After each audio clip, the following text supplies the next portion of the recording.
Levée de bouclier immédiate, Fanny Wegscheider, on vous retrouve concrètement. De quoi on parle avec ce sujet explosif à 8 mois de la présidentielle? Eh bien, toujours de ce problème épineux, ce serpent de mer, donc des retraites. Concrètement, comment boucher un trou de 5 milliards d'euros de déficit de notre système de retraite pour un meilleur budget? Roland Lescure, le ministre de l'économie et des finances, lui, évoque une piste, en tout cas pour l'instant, pour faire contribuer les retraités les plus aisés à l'effort budgétaire. La question mérite d'être posée, disait-il il y a quelques jours dans les colonnes de Libération.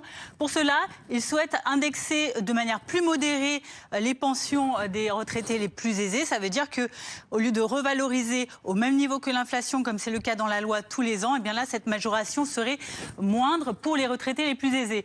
Une indexation partielle pour les retraites moyennes, et puis on ne touchera à rien pour les retraités les plus modestes, eux seraient préservés. La question se pose donc de savoir comment on évalue un retraité aisé. Selon Serge Papin, le ministre du pouvoir d'achat, c'est à peu près au stade de 3 000 € de pension par mois que la question se pose. Thierry Breton, ancien ministre de l'économie et des finances, était sur BFM TV hier. Pour lui, niet, il est hors de question de toucher aux retraites, notamment les plus aisés. C'est une très mauvaise idée, car cela toucherait trop de retraités. Il part de la base d'une pension moyenne de 1 550 € par mois, pour dire que trop de Français seraient concernés par la mesure. Lui, ce qu'il préfère, c'était de revenir à la loi Borne de 2023, qui avait été votée par 49.3, qui avait ensuite été suspendue par Sébastien Lecornu.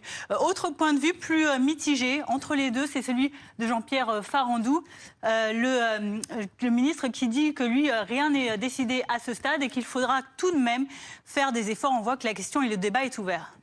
Les pensions de retraite, c'est un sujet évidemment sensible pour tous ceux qui s'y attaquent. Oui, on se rappelle des déconvenus, notamment de certains premiers ministres qui ont défendu la question du gel des pensions des retraites, notamment en 2024, Michel Barnier, qui avait préconisé un gel des pensions pendant 6 mois.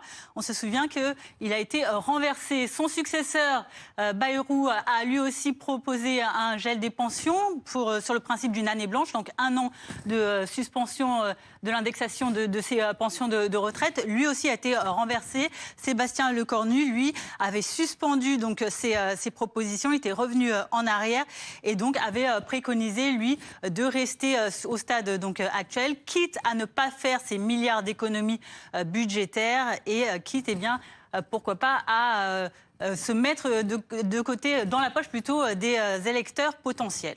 Merci beaucoup Fanny. On parlait de François Bayrou qui s'est fracassé évidemment sur cette question des retraites. Ça tombe bien, on est avec son ancien conseiller à Matignon, Bruno Millienne. Merci d'être avec nous ce matin sur BFM TV.